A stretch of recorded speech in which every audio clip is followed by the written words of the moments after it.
Welcome, curious souls, to the Macabre Emporium, your sanctuary for the unusual, the mysterious, and the appalling. Step through our cryptic doorway into a world where secrets whisper and enigmas come to life. I'm David. And I'm Sarah. Together, we're your custodians of the macabre, guiding you through tales that defy the ordinary. Discover the untold stories, from lesser-known cases of true crime to the bizarre events that captivate us. Join us on a journey to the shadows where the mainstream fades and the extraordinary beckons. So whether you seek the bizarre, the eerie, or the chillingly obscure, you're in for a treat here at Macabre Emporium.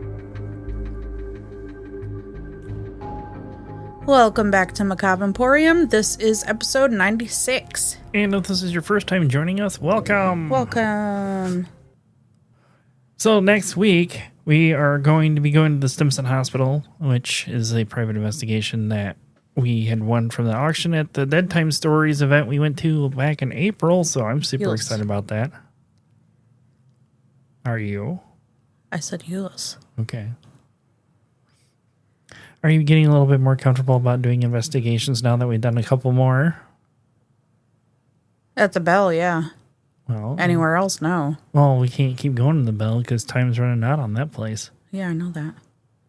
But the more you do it, the more comfortable you're going to get with it. And maybe she might be more hands-on at some point. Get her in a blindfold and listen to Spirit Box one of these times. Come on. Like that. Just one time. Don't know. Come on. You can do it. If you want Sarah to do... Pressuring me into it ain't going to make it happen. If you want Sarah to do Estes methods, live on Facebook, let us know in the group. Yeah, that probably won't happen. You never know. But anyhow. So it's a David episode this week. Yep. And I'm going to be doing somewhat of I guess it's not really origins, it's more of a catalyst story of sorts. But it is true crime. Okay. The murder of Kitty Genovese. I've heard the name. I don't know that I've heard the story. Know the story?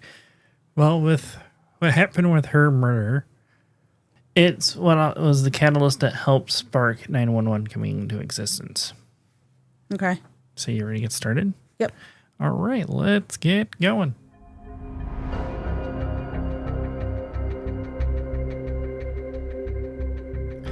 So, Catherine Susan Kitty Genovese was born July 7th, 1935 in Brooklyn, New York. And she was the oldest of 5 children to Rachel and Vincent Genovese. Like most Italian families, she was raised Catholic, and they lived in the Park Slope neighborhood of Brooklyn. During her teenage years, she attended an all-girls Prospect Heights high school. It was said she had a sunny disposition and was self-assured beyond her years. In 1954, her mother witnessed a murder, which I couldn't find any more information out on this, and her family moved to New Canaan, Connecticut, while she remained in Brooklyn, living with her grandparents until after she finished high school and preparing for her upcoming marriage. Later that same year, her marriage was annulled due to her sexuality. Kitty was gay. Okay. She would have several clerical jobs, which she wasn't fond of this kind of work, and would later take on bartending. She would work at Eve's 11th Hour on Jamaica Street in Queens, New York, and started managing the bar because the owner was pretty much absent all the time. Kitty did want to open an Italian restaurant and would end up working double shifts to save her money to achieve this goal of hers. She had a brief run-in with the law in 1961 and was charged for bookmaking for taking bets from horse races from the bar patrons. Kitty and her friend Dee Gariani were fined $50, which is around $500 today. And that was like the extent of her criminal record. On March 13th, 1964, around 2:30 a.m., Kitty would begin to head home from her job in her red Fiat. While waiting for a red light, she would spot her attacker, Winston Mosley, who was sitting in a Chevy Corvair. Around 3:15 a.m., she would park her car at the lot for the Long Island Railroad station in Kew Gardens, about 100 feet from her home. Mosley would end up attacking Kitty after he followed her home. Mosley was armed with a hunting knife, and he would end up approaching Kitty as she would notice this, and she would take off towards her building. Mosley would overtake her and stab her twice in the back, and she would end up screaming, "Oh my God, he's stabbing me, help me." Several neighbors would hear her cry for help, but only a few would recognize this as a cry for help. Robert Moser, one of her neighbors, would shout at Mosley, "Leave that girl alone," and he would end up running away while Kitty would slowly make her way to the rear of the building. Robert Moser, one of her neighbors, would shout at Mosley, "Leave that girl alone," and he would end up running away while Kitty would get up and start stumbling her way to the backside of the building that she lived in, out of the view of any other possible witnesses. Several witnesses would see Mosley enter his car and drive away, but he would end up returning about 10 minutes later, hiding his face with a wide-brimmed hat. He would end up searching the parking lot, looking for Kitty, who was barely conscious and lying in a hallway in the back of the building where she lived. If this door had been locked, Kitty could have possibly survived because she would still have been outside and not out of view. Yeah. Being out of view, Mosley would end up finding her here again, stabbing Kitty Genovese several more times before he would end up eventually raping her and stealing approximately $49 from her. Genovese's girlfriend at the time, Mary Ann Zelenko, reflected on the crime in 2004 interview with Sound Portraits Productions, saying, "I still have a lot of anger towards people because they could have saved her. I mean, all the steps along the way when he attacked her 3 times, and then sexually assaulted her, 2 was when she was dying. I mean, you look out at the window and you see this happening and you don't help. That's how do you live with yourself knowing you didn't do anything? But one neighbor did do something. Sophia Farr, a close friend and neighbor, would find Kitty in the hallway shortly after her attack, telling Kitty help was on the way while she held her in the hallway. Kitty arrived home at 3:15 a.m. and her attack would last about 30 minutes. First responders wouldn't come until 4:15 a.m. and she died en route to the hospital and was laid to rest on March 16th, 1964. Initially, police considered Kitty Genovese's girlfriend, Marianne Zelenko, instead of trying to find her actual killer, as one of the main suspects. They spent 6 hours having 2 different homicide interrogators spend more time questioning her about her relationship with Genovese than actually trying to find who actually did this. Why did they think it was the girlfriend? I could not find any reasoning why. This was quoted from a book that I couldn't find it from anywhere else. Huh. March 19th, 6 days later, her actual attacker would be arrested. Winston Mosley was arrested for suspected robbery in Ozone Park after police found a TV in the trunk of his car. Mosley claimed to be a mover after being questioned by Raul Clary. He would ask one of his other neighbors, Jack Brown, about one of their other neighbors moving out where Mosley got this TV from. Clary would then call police while Brown would go and disable Mosley's car so he couldn't escape before the police arrived. Her attacker, Winston Mosley, was 29 years old at the time of his attacking Kitty Genovese. He was married with 3 kids, worked for the Rand Remington Company as a tab operator, which is prepping punch cards for data input for computers at the time, and his wife worked as a nurse on the night shift. He had no prior criminal record and would confess to killing and sexually assaulting 2 other women while being questioned about Kitty Genovese's murder. He would go into detail about his attack, which corroborated with physical evidence at the crime scene. He said that he got up around 2 a.m. that night while his wife was at work and drove through the Queens neighborhood to find a victim. He also said he simply wanted to kill women because they were easier and they didn't fight back, even though Kitty Genovese had wounds that suggested she did try to fight him off. So it's a day. Let's go hunt women. Yeah. What the fuck? Mosley would also confess to murdering 2 other women as well, Ann Mae Johnson, who had been shot and burned to death in her apartment in South Ozone Park weeks earlier before Kitty, and 15-year-old Barbara Clarix in her parents' home in Springfield Gardens in July of 1963. He also did confess to 30 to 40 other burglaries he committed. His trial began on June 8, 1964, and he initially pleaded not guilty, but his attorneys changed his plea to a not guilty by reason of insanity to his charges of first and second-degree murder, attempted kidnapping, and second-degree robbery. Just remember, this was also 13 years before Tony Kurtz's trial that brought nationwide change to the reason of insanity plea. Yeah. And if you don't remember those, go back and listen to episode 7 and 8. Those are the episodes that I did that story in. He would be found guilty for Kitty Genovese's murder, but not the other 2, and be sentenced to death for the murder. However, in 1967, this would be reduced to life imprisonment after the New York Court of Appeals found Mosley should have been able to argue he was medically insane. Oh, Jesus. One of his psychological analysis was that he was a possible necrophile.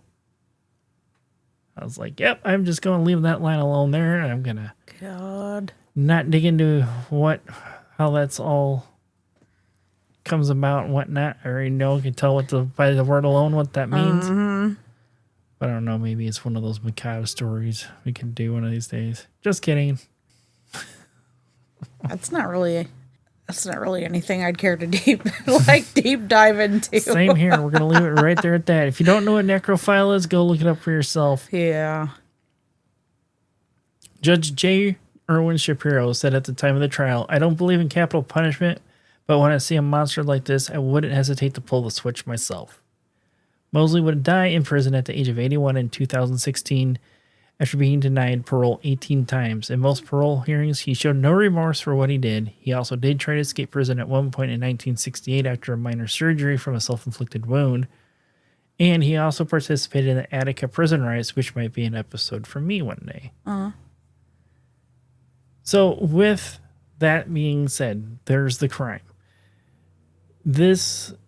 Everything that happened with this, there was allegedly 38 witnesses. The guy, I can't remember, I forgot to put him in here.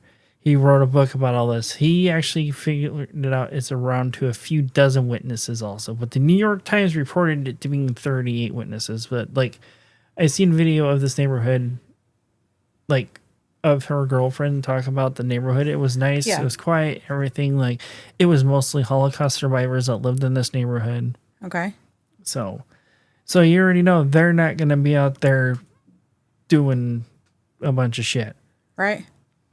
So before her murder, 911 was already being flirted with. I guess you could say a lack of a better term. The International Fire Chiefs Association was actually wanting to come up with easy, quick to remember number to dial. 911 for the most part. Right. So before that, in the city of New York, residents would have to call their local police station or dial 0 to an operator to have them being connected to that local police station.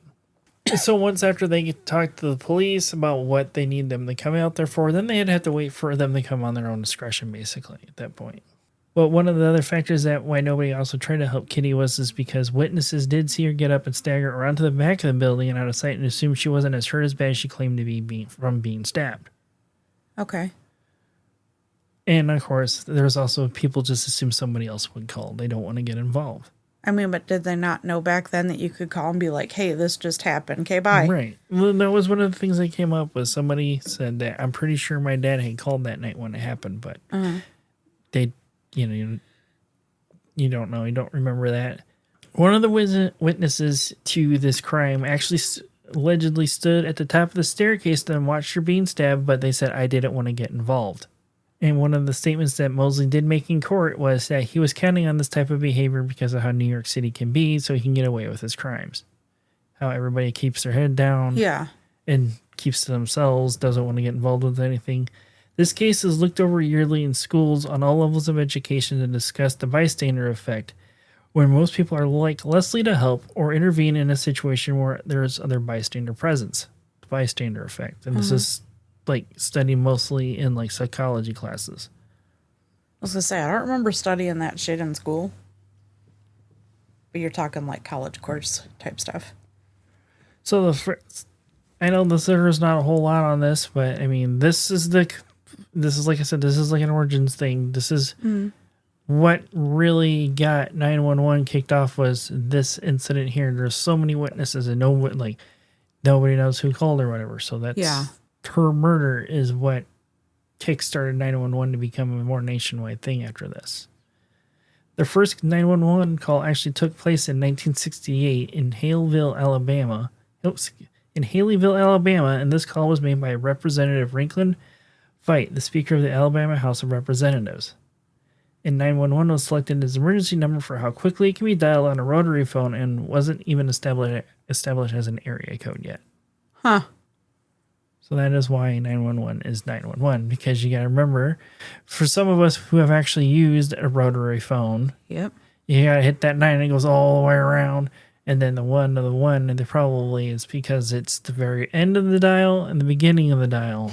I know, but it takes a long time for that 1 to go all the way around and then boop, boop, boop, boop, all the way back up. Right. So you think 999 or 988. 999 is actually used in the UK.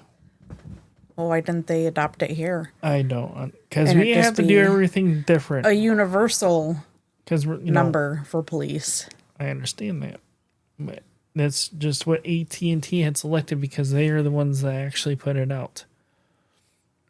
Gotcha. Out there to be a nationwide thing with the American Telephone and Telegraph Company. If you did not know what AT&T stood for, I did not. Well, now you learned something else today. Sure did. But yeah, unfortunately, there wasn't much I could find out about this other than it being, one of those,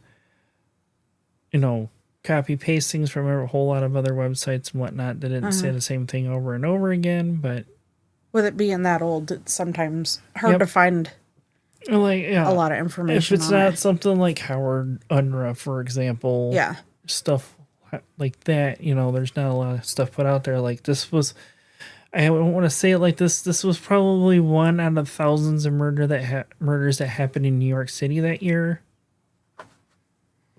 Being New York, it wouldn't surprise me. And not to take away from her death or anything, but I mean that's the hard truth of it.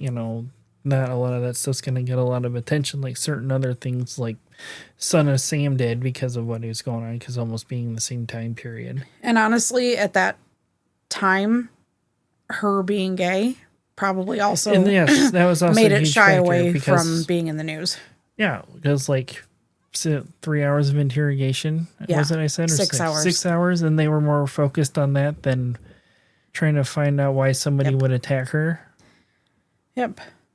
It was like I was going to do the Stonewall riots for this month also, but once I saw how much information there was on that, I'm just like...